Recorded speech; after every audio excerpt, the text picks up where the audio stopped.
Hello everyone, welcome back on my YouTube channel Meds education, जहां पे आज आप लोगों को मोल कॉन्सेप्ट के बारे में बात करेंगे।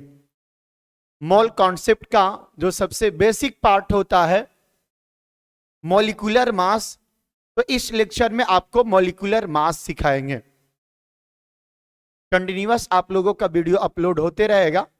आपको मोल कॉन्सेप्ट शून्य से लेकर के अनंत तक पढ़ाएंगे, लेकिन फर्स्ट क्लास आपका मॉलिक्यूलर मास का आ रहा है। जो फर्स्ट क्लास आपका आ रहा है वो मॉलिक्यूलर मास का आ रहा है। आपके स्क्रीन पे ओपन भी हो रहा है मॉलिक्यूलर मास, मोल कॉन्सेप्ट का मॉलिक्यूलर मास। तो ये मॉलिक्यूलर मास क्या होता है देखते हैं। बाय द वे बात करोगे मॉलिक्यूलर मास का, तो कोई भी मॉलिक्यूल या कोई भी सबस्टेंस या कोई भी कंपाउंड में जितने भी एटम प्रेजेंट है सबके एटॉमिक मास का सम को बोलते हैं मॉलिक्यूलर मास। कोई मॉलिक्यूल दिया हुआ है, कोई सबस्टेंस दिया हुआ है, या कोई कंपाउंड दिया हुआ है, कोई मॉलिक्यूल्स है या कोई कंपाउंड है या कोई सबस्टेंस है, समझते हो ना, मॉलिक्यूल कंपाउंड सबस्टेंस। तो उसमें जितना भी एटम प्रेजेंट है सारे एटम का एटॉमिक मास का सम बोले तो ऐड, सम बोले तो ऐड, सारे एटम का एटॉमिक मास का एडिशन कर दो और जो आएगा वो कहलाएगा आपका मॉलिक्यूलर मास। है तो ये कुछ भी नहीं, लेकिन यूज काफी ज्यादा होता। बिना मॉलिक्यूलर मास का आप मोल पढ़ ही नहीं सकते हो। मोस्टली क्वेश्चन में मोल निकालने बोलेगा तो मॉलिक्यूलर मास आपको आना ही चाहिए। नो डाउट काफी इजी है। तो मॉलिक्यूलर मास का अपना डिफिनेशन क्या आया कि कोई भी कंपाउंड में, कोई भी सबस्टेंस में, कोई भी मॉलिक्यूल्स में जितना भी एटम प्रेजेंट है सबके एटॉमिक मास का सम करेंगे और जो सम करने के बाद आएगा उसको क्या बोलेंगे, मॉलिक्यूलर मास। एक एग्जांपल आपको सामने लेकर के दिखाते हैं। जैसे फर्स्ट एग्जांपल आपके साथ शेयर करते हैं H2O। H2O ये आपके सामने एक मॉलिक्यूल्स है।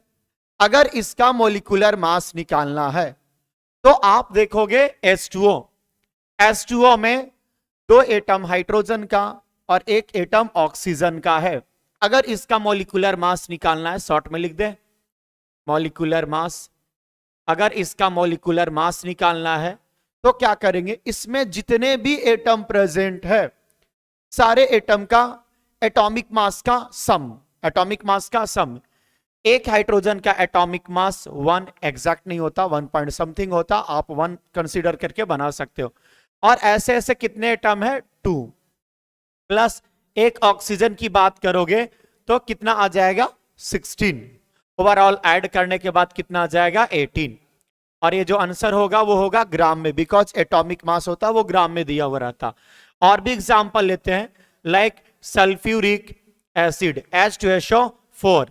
अगर आप बात करोगे H2SO4 का और इसका मॉलिक्यूलर मास निकालना है तो सिंपल, इसमें जितना भी एटम प्रेजेंट है सबका एटॉमिक मास का सम करो। तो एक हाइड्रोजन का एटॉमिक मास 1 हो जाएगा, तो दो हाइड्रोजन का कितना आ जाएगा, 2 प्लस सल्फर। सल्फर की बात करोगे तो एक सल्फर का आ जाएगा 32। एटॉमिक मास याद है ना आप लोगों को। एक ऑक्सीजन का होता है 16, एटॉमिक नंबर 8, एटॉमिक मास 16। तो ये 16 है और ऐसे ऐसे एक नहीं है, कितना है, 4। बाय द वे आप सम करोगे तो ये आएगा 2 प्लस 32 प्लस 64, फाइनल सम कितना आएगा, 98। By the way third example की बात करते हैं हम लोग, ग्लूकोज। ग्लूकोज की बात करेंगे। ग्लूकोज का फार्मूला आप लोग जानते हो, C6H12 और ये O6। अगर इसका मॉलिक्यूलर मास निकालना है, अगर इसका मॉलिक्यूलर मास निकालना है तो इसमें जितना भी एटम दिया हुआ है सबका एटॉमिक मास का सम करेंगे। लाइक एक कार्बन का कितना होता, 12, और ऐसे ऐसे टोटल 6 कार्बन है। एक हाइड्रोजन की बात करोगे तो एक हाइड्रोजन का कितना आ जाएगा, 1, और ऐसे ऐसे टोटल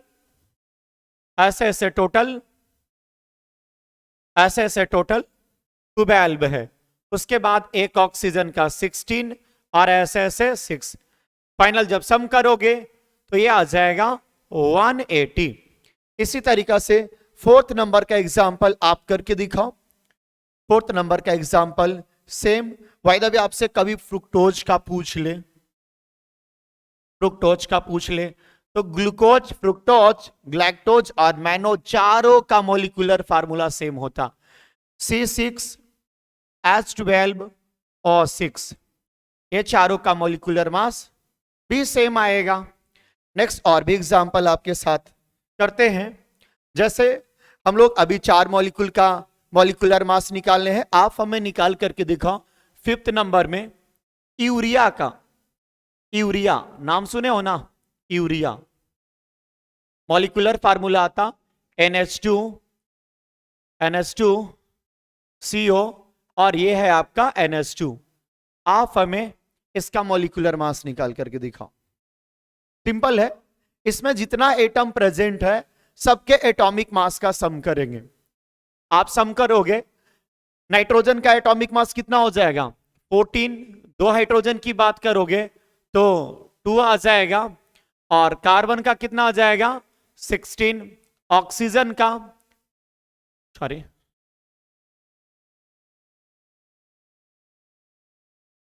कार्बन का कितना आ जाएगा 12, ऑक्सीजन का कितना आ जाएगा 16, एक और नाइट्रोजन है ये कितना आ जाएगा 14, 2 हाइड्रोजन का 2। आप चाहो तो एक साथ भी लिख सकते हो, ठीक है।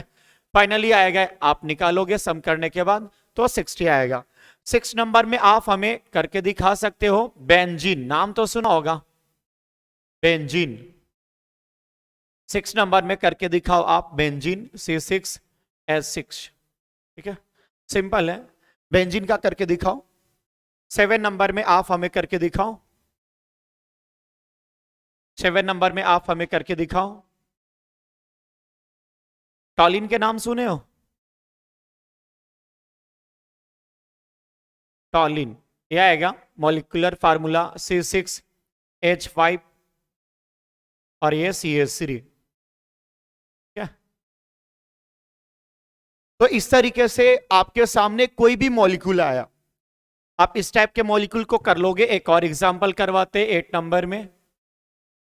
मान लो कभी कभी बच्चे को प्रॉब्लम होता, लाइक इस तरीके से है अल्मुनियम हाइड्रोक्साइड, अल्मुनियम हाइड्रोक्साइड इस तरीके से, और आपको बोले कि इसका मॉलिक्यूलर मास निकालो, तो सिंपल है। कभी कभी बच्चे गलती कर जाते हैं, नहीं गलती करने की जरूरत नहीं है, डरने की जरूरत नहीं है इस क्वेश्चन से। सिंपल है, जितना भी एटम है, हॉल ट्वाइस रहे, हॉल थ्राइस रहे, कोई फर्क नहीं पड़ता। एटम कितना है, डिफिनेशन क्या होता कि जितना भी एटम है सबका एटॉमिक मास का सम करेंगे। अल्युमिनियम का आएगा 27।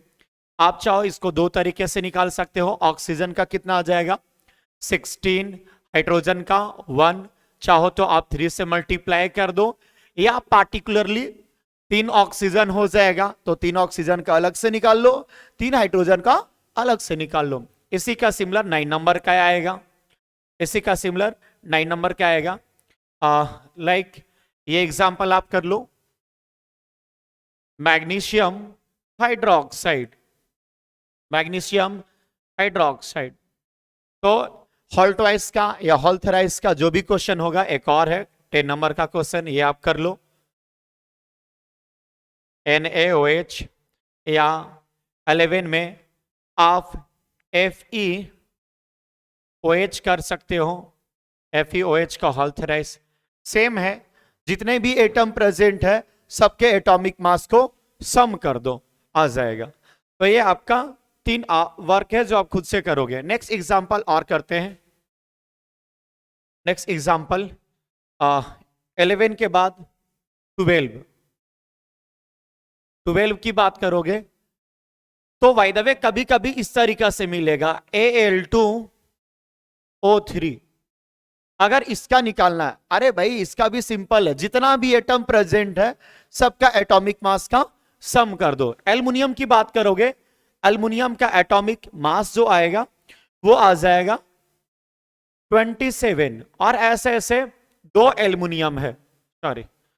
उसके बाद ऑक्सीजन की बात करोगे तो ऑक्सीजन का कितना आ जाएगा 16, और ऐसे ऐसे 3 है। फाइनली ऐड कर लोगे उसके बाद और बात करते हैं हम लोग, बाय द वे इस तरीके से एग्जाम्पल हो, Al2 2H2O, Al2 2H2O। कभी बच्चे गलती कर देते हैं इसको, तो एल्युमिनियम का हो जाएगा 27 और ऐसे ऐसे 2 है, एल्युमिनियम का हो जाएगा 27 और ऐसे ऐसे 2 एल्युमिनियम है। ऑक्सीजन का हो जाएगा 16 और ऐसे ऐसे 3 है। उसके बाद आप चाहो तो 2 से मल्टीप्लाई कर सकते हो, 2 हाइड्रोजन का 2 और ऑक्सीजन का 16, ऐसे 2 से मल्टीप्लाई कर सकते हो, या इस तरीके से निकाल सकते हो कि 2 हाइड्रोजन और ये 2 से मल्टीप्लाई करोगे तो 4 हाइड्रोजन और 2 ऑक्सीजन। सेपरेट करके निकाल सकते हो, अलग अलग करके निकाल सकते हो, या एक साथ निकाल सकते हो। नेक्स्ट एग्जांपल एक और इस टाइप का आ सकता है आपके सामने, 40 नंबर का एग्जांपल आपको करके दिखाते हैं। कभी कभी हॉल्ट वाइज या वाटर बाहर दे देता, या एक और एग्जांपल आता इस तरीके से, मान लो एक कॉम्प्लेक्स कंपाउंड दिया हुआ है K4FeCN6 इस तरीके से, और इसका मॉलिक्यूलर मास निकालना है, इसका मॉलिक्यूलर मास निकालना है। तो मॉलिक्यूलर मास का डिफिनेशन याद है ना, मॉलिक्यूलर मास बोले तो sum of atomic mass, sum of atomic मास।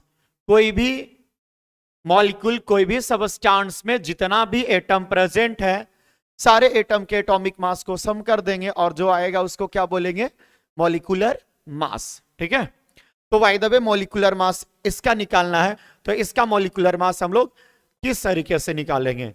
तो सिंपल, ये एक कॉम्प्लेक्स कंपाउंड है, अभी हम लोग देखें कि हॉल ट्वाइस या हॉल थ्राइस में देगा या वाटर बाहर करके देगा, तो कैसे निकालेंगे। सिंपल है, जितना भी एटम प्रेजेंट है सबके एटॉमिक मास का सम कर देना है। आपके सामने ये है कॉम्प्लेक्स और इसका मॉलिक्यूलर मास निकालना, सिंपल वही हाल इसका भी करेंगे। इसमें जितना एटम प्रेजेंट है, लाइक एक पोटासियम का आप 40 कंसीडर कर लो और ऐसे ऐसे 4। उसके बाद आयरन की बात करोगे तो आयरन का 56। किसी के माइंड में आता है कि सर कभी कभी पोटासियम का 39 या 40, बाबू वो आइसोटॉप होता है जिसमें एटॉमिक नंबर सेम और मास नंबर चेंज करता। पेरियोडिक टेबल में जो लिख रखा है आप वो कंसीडर करना, बिकॉज अगर आपको क्वेश्चन में रिप्रेजेंट कर दिया है कि पोटासियम का 39 लो, तब जाकर के वो ले सकते हो, नहीं तो जो आपका पेरियोडिक टेबल में लिख रखा है एटॉमिक मास वही कंसीडर किया जाता। तो आयरन का 56, एक कार्बन का आप 12 लिख दो, उसके बाद नाइट्रोजन का 14 और आप मल्टीप्लाई कर दो 6 के साथ। तो इस तरीके से कॉम्प्लेक्स का भी, कोई भी कॉम्प्लेक्स का मॉलिक्यूलर मास निकाल सकते हो। सिंपल है, जितना एटम प्रेजेंट है सबका एटॉमिक मास का सम कर दो। अब एक और केस आता है आयंस का। आयंस का मॉलिक्यूलर मास निकाला, आयंस बोले तो लाइक आपको दे दिया SO4 2 minus ion, NH4 plus ion, या NO3 माइनस आयन, और इसका मॉलिक्यूलर मास निकालना है। देखो मास जो डिपेंड करता है वो प्रोटॉन और न्यूट्रॉन पे डिपेंड करता, जो एटॉमिक मास है वो डिपेंड करता है प्रोटॉन और न्यूट्रॉन पे। पढ़ा होगा आप लोग A = P + N। अब SO4 2 माइनस कहने का मतलब आयन से ये 2 माइनस या प्लस, अगर बाय द वे कोई स्पेसिस इलेक्ट्रॉन को गेन करेगा देन माइनस आएगा, और अगर कोई लॉस करेगा देन क्या आएगा, प्लस आएगा। तो ये माइनस और प्लस इलेक्ट्रॉन है जिसको मास से कोई मतलब नहीं है। अगर माइनस या प्लस कोई स्पेसिस पे आ गया, मॉलिक्यूलर मास निकाल रहे हो, तो मॉलिक्यूलर मास तो प्रोटॉन और न्यूट्रॉन पे डिपेंड करता, और ये है क्या, इलेक्ट्रॉन। तो इसको कोई मतलब नहीं है मास से। अगर आप इसका मॉलिक्यूलर मास निकालोगे तो सिंपल आएगा सम ऑफ एटॉमिक मास। इसका एटॉमिक मास कितना आएगा, सल्फर का 32 और एक ऑक्सीजन का कितना आएगा 16 और ऐसे ऐसे 4। आप फाइंड करोगे तो कितना आ जाएगा 96। अब बोलेगा सर ये 2 माइनस का कुछ नहीं होगा, नहीं उसका कुछ नहीं होगा, मास में इलेक्ट्रॉन का मतलब ही नहीं है। अगर मास निकालना है तो मास डिपेंड करता है प्रोटॉन और न्यूट्रॉन पे। इसी तरीका से NH4 का भी आप निकाल सकते हो। इसी तरीका से नाइट्रोजन का हो जाएगा 14 और 4 हाइड्रोजन का 4 ऐड कर लोगे, इस प्लस का कोई फर्क ही नहीं पड़ेगा, मास को इलेक्ट्रॉन से कोई मतलब नहीं है। बाय द वे आप इलेक्ट्रॉन निकालते रहता, देन नेगेटिव चार्ज को ऐड करता, पॉजिटिव चार्ज को माइनस करता, लेकिन अगर आप मास निकाल रहे हो, मॉलिक्यूलर मास निकाल रहे हो, तो इसे कोई फर्क नहीं पड़ेगा आयन्स से। तो नाइट्रोजन का यहां पे हो जाएगा 14 और 3 हाइड्रोजन का 3 इंटू 16, फाइनली आप ऐड कर लेना, ठीक है। तो इस तरीके से आप कोई भी स्पेसीज का मॉलिक्यूलर मास निकाल सकते हो। तो नेक्स्ट लेक्चर में हम लोग देखेंगे, फर्स्ट लेक्चर में आज हम लोग देखें मॉलिक्यूलर मास कैसे फाइंड करेंगे, चाहे वो आयन्स हो, कॉम्प्लेक्स हो या होल ट्वाइस के फॉर्म में दिया हो, तीनों स्पेसीज का हम लोग मॉलिक्यूलर मास निकाल सकते हैं। मॉलिक्यूलर मास बोले तो sum of atomic mass, molecular mass बोले तो सम ऑफ एटॉमिक मास। कोई भी स्पेसीज दे दे, चाहे सॉल्ट हो, एसिड हो, बेस हो, कोई भी स्पेसीज का अगर मॉलिक्यूलर मास निकालना है तो सारे एटम के एटॉमिक मास को सम कर दो, आ जाएगा मॉलिक्यूलर मास। आयन्स वगैरह आ जाए तो आयन्स वगैरह से कोई फर्क नहीं पड़ता एटॉमिक मास को या मॉलिक्यूलर मास को। अब हम लोग नेक्स्ट लेक्चर में हम लोग जो देखेंगे वो देखेंगे मोल का कैलकुलेशन। तो आप रेगुलर अपने साथ बने रहो, मेडजी एजुकेशन के साथ बने रहो और मोल कॉन्सेप्ट को सीखो। अगर वीडियो अच्छा लगे तो आप चैनल को सब्सक्राइब कर लो, शेयर कर दो अपने दोस्तों के साथ और नेक्स्ट लेक्चर का वेट करो।